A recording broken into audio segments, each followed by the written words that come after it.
अक्कलकोटी भिऊ नका ती आहे पाठी।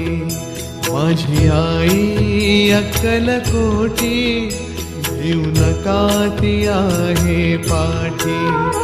जीव भी भक्तांसाठी, जीव भी भक्तांसाठी तिचे नाम घेऊया ओठी। माझी आई अक्कलकोटी भिऊ नका ती आहे पाठी।